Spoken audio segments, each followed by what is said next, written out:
नमस्कार, जनता टीवी देख रहे हैं आप और मैं हूं आपके साथ रितेश कुमार गौतम। और बुलेटिन का आगाज करेंगे महत्वपूर्ण खबर के साथ। लोकसभा चुनाव से जुड़ी बड़ी खबर अपने दर्शकों को बता दें जो इस वक्त सामने आ रही है। कल पहले चरण के लिए देश में मतदान होने जा रहा है। आम चुनावों पर सबसे बड़ी अपडेट आपको बता दें, उत्तर प्रदेश की भी 8 सीटों पर कल वोटिंग होगी। पश्चिमी उत्तर प्रदेश की 8 सीटों पर होना है कल पहले फेज में मतदान। और इसमें बात करें कौन कौन सी सीट पड़ती है इन 8 लोकसभा क्षेत्रों में, इसमें सहारनपुर, कैराना, इसी के साथ साथ तमाम हॉट सीट भी इस पूरे इलाके में पड़ती हैं, जिसमें चाहे आप मुजफ्फरनगर की बात करें या फिर इसी तरह बिजनौर को देखा जाए। कुल मिलाकर 8 सीटें इस पूरे क्षेत्र में लोकसभा की हैं पश्चिमी उत्तर प्रदेश में, जिसमें कल पहले फेज के तहत मतदान किया जाएगा। पश्चिमी उत्तर प्रदेश को लेकर माना जाता है कि यहां से शुरू होने वाला मतदान पूरे प्रदेश के वोटिंग को भी प्रभावित करने का कार्य करता है। 2019 के नतीजों की बात करें तो पिछली बार 2019 के आम चुनावों में इन 8 सीटों पर 5-3 का रिजल्ट रहा था। एसपी बीएसपी साथ थे और उस दौरान 5 सीटें एसपी बीएसपी के अलायंस को गई, 3 सीटें भारतीय जनता पार्टी ने जीती थी। कुल मिलाकर देखा जाए मुकाबला बेहद रोमांचक, कांटे की टक्कर का कई सीटों पर बना हुआ है। कल होगा मतदान, जनता किसके साथ, ये सबसे बड़ा सवाल है। सभी लोगों ने प्रयास किया है, सभी पार्टियों ने प्रयास किया है वोटरों को अपने पास लाने का। और इस बीच आपको बता दें कल का दिन बेहद महत्वपूर्ण है पश्चिमी उत्तर प्रदेश के लिहाज से। कई हॉट सीट दरअसल इस पूरे क्षेत्र में पड़ती हैं, जिसमें कई बड़े चेहरे मैदान में उतरे हुए हैं, अपना दांव आजमा रहे हैं। सहारनपुर में देखिए, इंडिया अलायंस के तहत कांग्रेस पार्टी के खाते सीट गई है। यहां पर इमरान मसूद पार्टी की ओर से उम्मीदवार हैं। भारतीय जनता पार्टी ने राघव लखनपाल को मैदान में यहां से उतारा है। पिछली बार राघव लखनपाल सीट हार गए थे। सहारनपुर के साथ कैराना हॉट सीट है। इकरा हसन यहां से सपा की उम्मीदवार हैं। दूसरी तरफ प्रदीप कुमार यहां से भारतीय जनता पार्टी के प्रत्याशी हैं।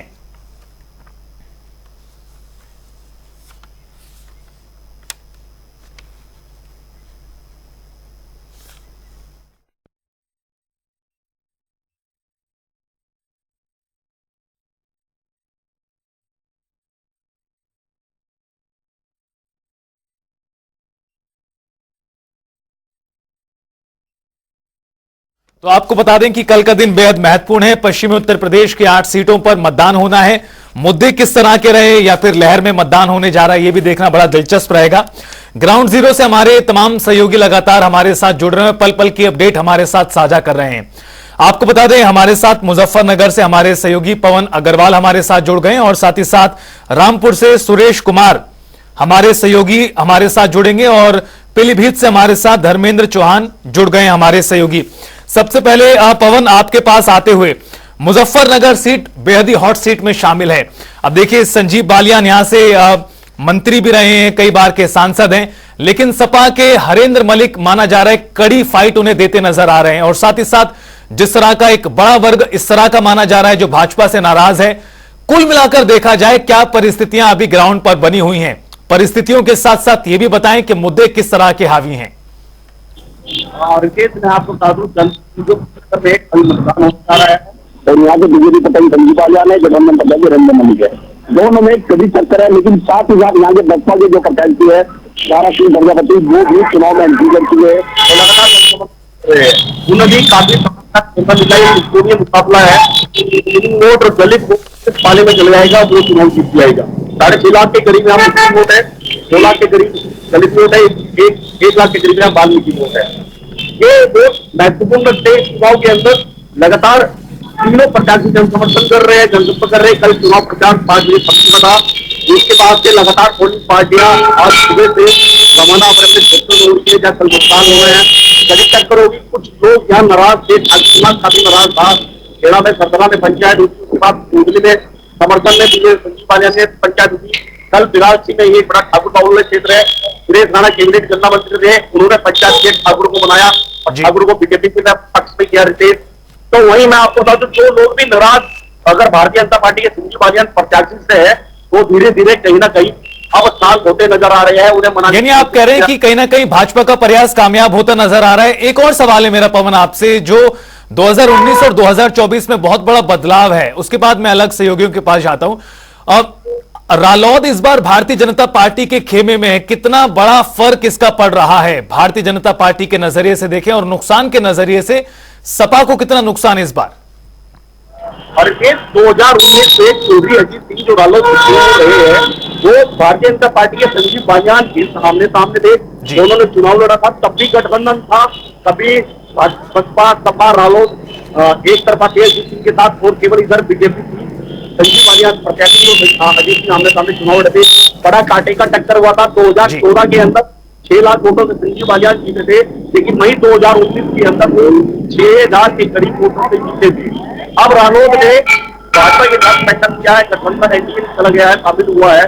तो कहीं ना कहीं जो जाट उस वक्त अजीत सिंह के साथ गया था, वो अब रालोद से बीजेपी का है, क्योंकि रालोद का कैचअप बीजेपी का हो गया है। तो कहीं ना कहीं फायदा बीजेपी को जरूर पहुंच रहा है। पवन, आप कह रहे हैं कि इससे फायदा कहीं ना कहीं इस पूरे अलायंस के जरिए भारतीय जनता पार्टी के खेमों को फायदा होता नजर आ रहा है। मैं लौटूंगा आपके पास, एक बार पीलीभीत का भी रुख करते हैं। धर्मेंद्र चौहान हमारे सहयोगी पीलीभीत से जुड़े हुए हैं। धर्मेंद्र, बड़ा ही रोचक मुकाबला पीलीभीत में भी नजर आ रहा है। वरुण गांधी का टिकट कटा, जितिन प्रसाद को टिकट मिला, दूसरी तरफ गंगवार उम्मीदवार समाजवादी पार्टी ने उतार दिया है। किस तरह का मुकाबला आपको जमीन पर दिखाई पड़ रहा है?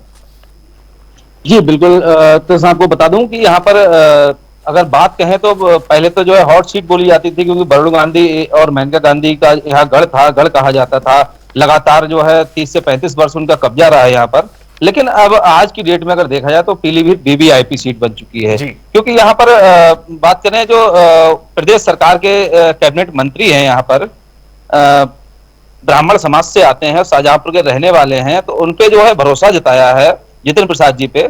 तो भारतीय जनता पार्टी के यहाँ पर कद्दावर नेता यहाँ पर प्रधानमंत्री हो गए, उसके बाद उनके केंद्र के कम से कम 2-3 दर्जन जो है यहाँ पर मंत्री रहे, फिर यूपी के सीएम 2 बार यहाँ पर आए, फिर डिप्टी सीएम आए, फिर उनके कम से कम 2 से 3 दर्जन यहाँ मंत्री जो है पड़े हुए हैं, और विधायक तो भरमार यहाँ पड़े हुए हैं। तो इसलिए उनको वीवीआईपी सीट जो है इस समय माना जा रहा है। यहाँ पर पूरे दमखम लगा के उनको जिताने की कोशिश की जाए। और बात करें यहाँ पर समीकरण की, तो समीकरण यहाँ पर जो कुर्मी वोट है यहाँ पीलीभीत का, वो 3 लाख के समथिंग है। तो यहाँ पर कुर्मी समाज से जो है यहाँ पर समाजवादी पार्टी ने टिकट दिया है। पूर्व 2 बार में रहे मंत्री भगवत शरण गंगवार जी को जो यहाँ पर टिकट दिया गया है। और बात करें समीकरण, तो यहाँ मुस्लिम वोटर है, करीब 5 लाख के समथिंग मुस्लिम वोटर है, और 3 लाख कुर्मी, तो 8 लाख हो गया। उसके बाद यहाँ पर उनका यादव वोट खुद का वो भी समथिंग 50-60 हजार वो भी है। फिर उसके साथ में जो यहाँ पर कुछ जो चल रहा है क्षत्रिय विरोधी, तो क्षत्रिय विरोधी भी जो है मुझे लग रहा है समथिंग 50% उनके पास जाएगा जी। और बात करें किसान आंदोलन, तो किसान आंदोलन से परेशान या जो है उनको कहो कि जो भी सरदार जो वोट है वो भी लाख के समथिंग है, तो वो भी जो है सपा के खेमे में जाते दिख रहा है। तो कहीं ना कहीं यहाँ और फिर यहाँ पर जो लोधा बिरादरी वोट है, किसान लोधा बोलते हैं, वो समथिंग यहाँ पर 5 लाख के समथिंग वो भी है। अब टिका सबकी नजर टिकी उसी पे है कि लोधी बिरादरी किधर जाती है, जिधर लोधी बिरादरी जाएगी उसकी सीट। धर्मेंद्र, आपके अनुसार यहाँ पर मुकाबला बेहद कांटे का नजर आ रहा है। एक और सवाल है, क्योंकि यहाँ से बसपा की ओर से देखा जाए तो मुस्लिम प्रत्याशी उतारा गया है, क्या मुकाबला त्रिकोणीय होता नजर आ रहा है, या फिर जो बहुजन समाज पार्टी का वोटर माना जाता है, कोर वोट बैंक, वो इस बार सपा या फिर दूसरी तरफ जाता हुआ नजर आ रहा है? जो बहुजन समाजवादी का वोट माना जाता है, उनका खुद का वोट बैंक वो भी सपा के खेमे में जाता दिख रहा है। और बात करें बसपा कैंडिडेट की, तो मुझे लग रहा है समथिंग 1 के समथिंग वो सिमट जाएंगे, 1-1.5 के समथिंग सिमट जाएंगे, क्योंकि वहां पर उनके साथ में ना ही कोई खास उनके कार्यकर्ता दिख रहे हैं, ना ही उनके साथ सपोर्टर दिख रहे हैं, और बात करें ना ही क्षेत्र में उनकी कोई चर्चाएं सुनने को मिल रही। तो यहाँ पर सपा और भाजपा का लगातार जो है यहाँ पर समीकरण बना हुआ है, और उन दोनों में ही टक्कर मानी जा रही है जी। बिल्कुल, तो सीट कोई सी भी हो, पश्चिमी उत्तर प्रदेश के मुकाबला बेहद रोचक बना हुआ है। जहां जहां पर आप समीकरण देखेंगे, उम्मीदवार देखेंगे, आपको बड़ा दिलचस्प मुकाबला देखने के लिए मिलेगा। आपको अब आपको मुरादाबाद लेकर चलते हैं। आपको बता दें, मुरादाबाद में भी मुकाबला बेहद टाइट बना हुआ है, और जिस तरह से समाजवादी पार्टी की ओर से जो उम्मीदवार एक के बाद एक बदले गए, उसके बाद और चीजें बदलती हुई नजर आई हैं। मुरादाबाद से हमारे संवाददाता नईम खान हमारे साथ जुड़ गए हैं। आपको बता दें कि मुरादाबाद से रुचि वीरा समाजवादी पार्टी की प्रत्याशी हैं। सपा में यहां बहुत तरह की चीजें रही हैं, लेकिन अब माना जा रहा है कि समाजवादी पार्टी ने अपने नाराज नेताओं को भी मना लिया है। दूसरी तरफ सर्वेश सिंह भारतीय जनता पार्टी के उम्मीदवार हैं। नईम, आप बताइए किस तरह से मुकाबला मुरादाबाद की सीट को लेकर बना हुआ है, और जो एक के बाद एक उम्मीदवार बदले गए सपा की ओर से, उसका कितना असर है और मुद्दे किस तरह के हावी हैं इधर? मैं आपको बताना चाहूंगा, देखिए मुरादाबाद जी में जो है सपा का गढ़ माना जाता है। यहाँ से जो है वो विधानसभा की 6 सीटें सपा के खाते में गई हुई है, एक बीजेपी के खाते में गई हुई है। तो जो लोगों को जनाब में डॉक्टर टिकट दिया गया था, नहीं, मैं आपको रोकेंगे, आपकी आवाज ठीक तरीके से नहीं पहुंच पा रही, दोबारा से आपसे प्रयास करेंगे बात करने का। लगातार अपने दर्शकों को बता रहे हैं पश्चिमी उत्तर प्रदेश में 8 सीटें पड़ती हैं और वहां का मुकाबला बेहद ही दिलचस्प बना हुआ है। रामपुर से हमारे संवाददाता सुरेश कुमार भी हमारे साथ जुड़े हुए हैं रामपुर का हाल बताने के लिए। सुरेश, रामपुर की स्थिति भी जरा समझाइए दर्शकों को। रामपुर भी चूंकि माना जाता है समाजवादी पार्टी का एक बड़ा गढ़ रहा है अपने समय के हिसाब से, लेकिन पिछले कुछ समय में बीजेपी ने यहां बड़ा डेंट समाजवादी पार्टी को दिया। वर्तमान की स्थिति को देखें, क्या कुछ कहते हैं समीकरण, और साथ ही साथ मुद्दों का असर कितना है जमीन पर?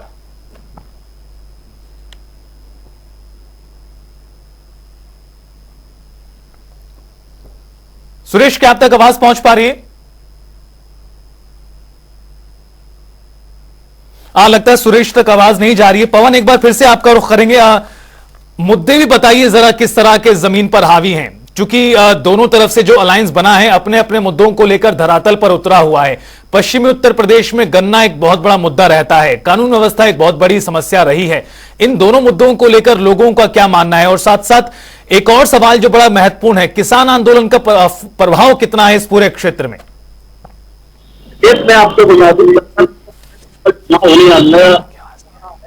होने जा रहा है, उस पर अभी तक कोई जो मुद्दा है, चाहे वो गन्ने का मुद्दा है, वो हावी नहीं है, क्योंकि अभी तक जितने यहाँ लोग गन्ना मिले सबने अपना भुगतान कर चुके हैं। गन्ना मिले बंद भी होती है, भुगतान भी अधिकतर सभी मिलों ने कर दिया है। कुछ मिले रह रही होगी 2-4-5 दिन के अंदर भुगतान कर देंगी।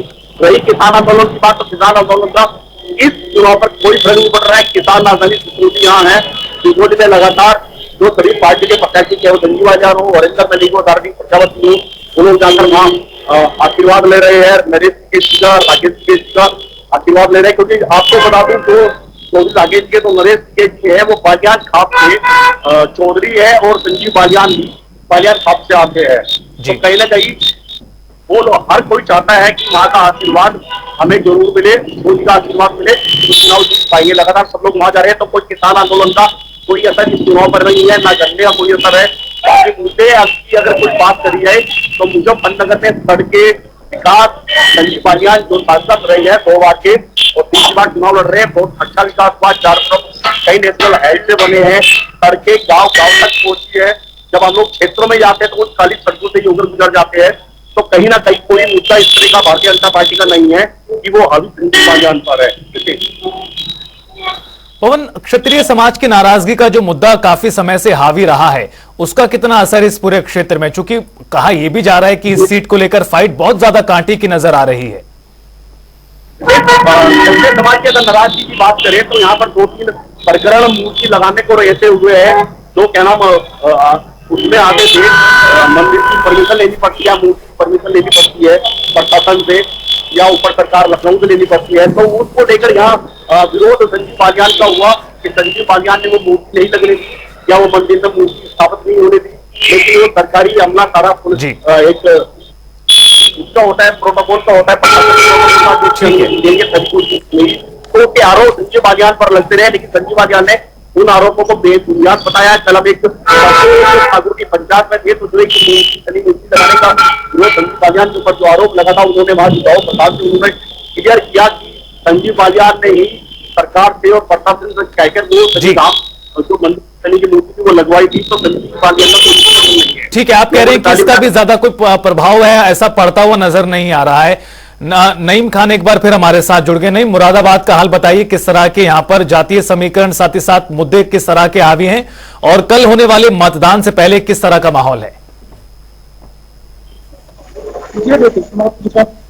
यहाँ जो माहौल है वो बहुत शांत माहौल है। यहाँ जो टक्कर मारी जा रही है वो सपा बीजेपी की मारी जा रही है।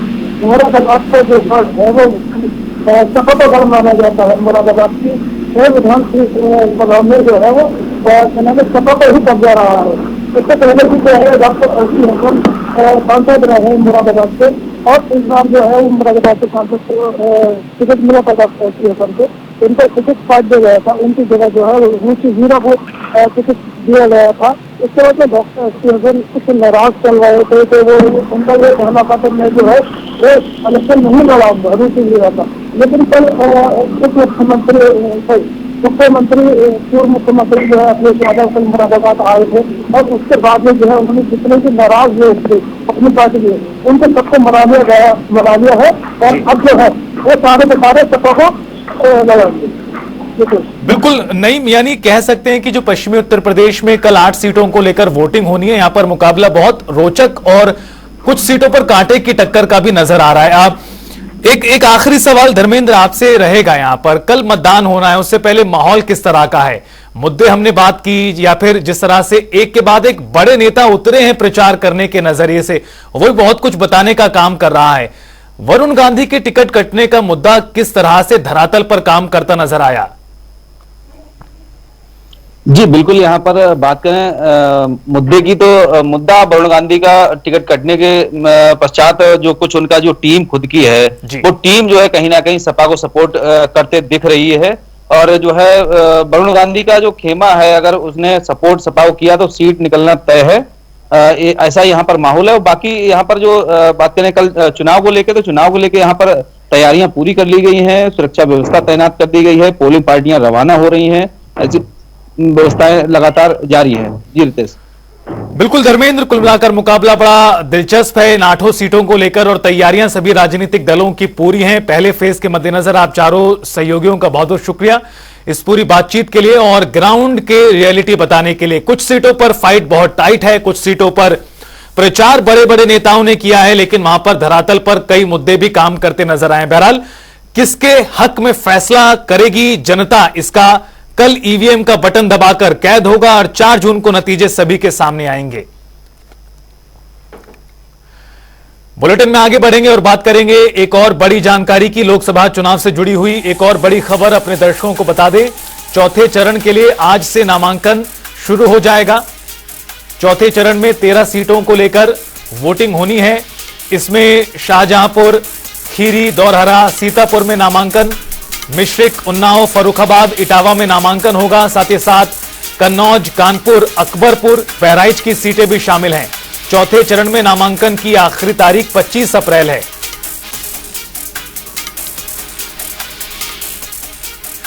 और हमारे सहयोगी अनूप कुमार सिंह जुड़ गए हैं इस बड़ी खबर पर ज्यादा जानकारी के साथ। अनूप, अब देखिए कल पहले फेज के मद्देनजर मतदान होना है, लेकिन उसके साथ साथ जो आगामी चरण है उसको लेकर भी प्रक्रिया आगे बढ़ती नजर आ रही। चौथे फेज को लेकर नामांकन की प्रक्रिया शुरू होने जा रही है। कौन कौन सी सीटें यहां पर हॉट सीट हैं और मुकाबला किस तरह का अभी तक का? और देखिए उत्तर प्रदेश में लोकसभा चुनाव के चौथे चरण का जो नामांकन की प्रक्रिया आज से शुरू हो जाएगी। हालांकि निर्वाचन आयोग की सख्ती के बाद जो जिन जिलों में चौथे फेज में चुनाव होना है उनमें सख्त निर्देश दिए गए हैं कि जो जहां पर पर्चा दाखिला होगा उस केंद्र पर पहुंचने के लिए सिर्फ प्रत्याशी है या फिर उसके साथ में जो प्रस्तावक होते हैं वही वहां पर मौके पर पहुंच पाएंगे। उनका वकील भी साथ में जा सकता है, लेकिन किसी भी पार्टी या किसी संस्थान द्वारा कोई प्रत्याशी द्वारा कोई जुलूस या हंगामा तरीके से करने के लिए पूरी तरीके से बैन कर दिया गया है। सख्ती के साथ साथ प्रत्याशी जो हैं उनके नामांकन पहले पर्चा खरीदेंगे, उसके बाद वहां पर भरने के लिए जाएंगे। आज पहला दिन है जो चौथे चरण के लिए नामांकन प्रक्रिया शुरू होगी। हालांकि इस बार चौथे चरण में थोड़ा सा ज्यादा सीटें होंगी, क्योंकि इस बार 13 लोकसभा सीटों पर एक साथ चुनाव होगा, जिसमें सहारनपुर, शाहजहांपुर, खीरी, धौरहरा, सीतापुर, मिश्रिक, उन्नाव, फर्रुखाबाद, इटावा, कन्नौज, कानपुर, अकबरपुर, बहराइच और ये तमाम जो जिले हैं सीटें हैं उन पर नामांकन की आज शुरू होगी। करीब 25 अप्रैल तक इनका नामांकन की तिथि रखी हुई है। उसके बाद उन प्रपत्रों की जांच होगी और फिर फाइनल लिस्ट किससे प्रत्याशी चुनावी मैदान में है। जी बिल्कुल अनूप, आपका बहुत शुक्रिया इस पूरी बातचीत और जानकारी के लिए। कई हॉट सीट यहां पर हैं। चौथे चरण के तहत जो नामांकन की आखिरी तारीख है वो 25 तारीख है, लेकिन नामांकन की प्रक्रिया आज से शुरू हो रही है।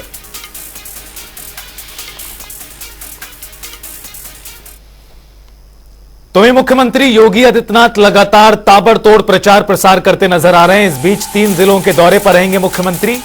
खबर के अनुसार हापुड़, बुलंदशहर और मेरठ का दौरा करेंगे।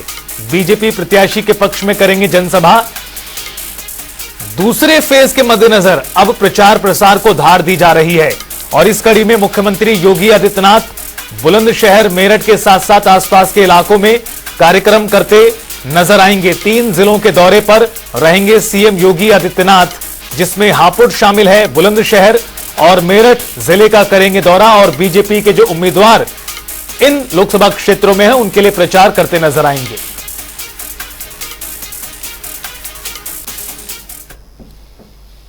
और चलिए अब रुख करते हैं 2 मिनट में 10 बड़ी खबरों का। मिर्जापुर में रामनवमी पर निकाली गई शोभा यात्रा, भगवा रंग से पूरा वातावरण हुआ भगवामय। श्रावस्ती में रामनवमी के पर्व पर शहर में निकाली गई भव्य शोभा यात्रा, राम लक्ष्मण की झांकी देखने को मिली, सुरक्षा व्यवस्था के कड़े इंतजाम। फर्रुखाबाद में गेहूं की कटी फसल में लगी भीषण आग, 5 बीघा का गेहूं जलकर राख, पंपिंग सेट से आग पर काबू पाया गया।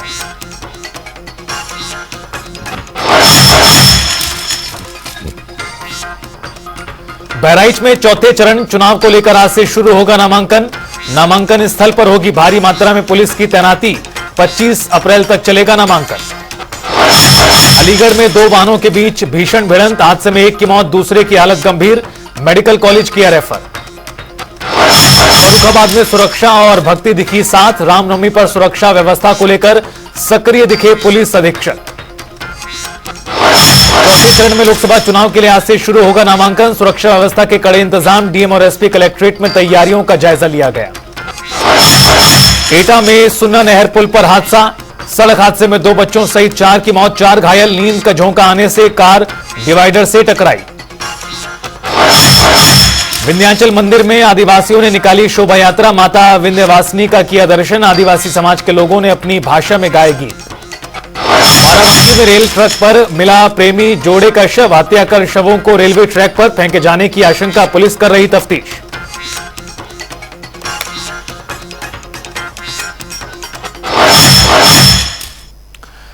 फिलहाल इस बुलेटिन में इतना ही। वक्त तो चला एक ब्रेक का, कहीं मत जाइए। जनता टीवी पर खबरों का सफर लगातार जारी है।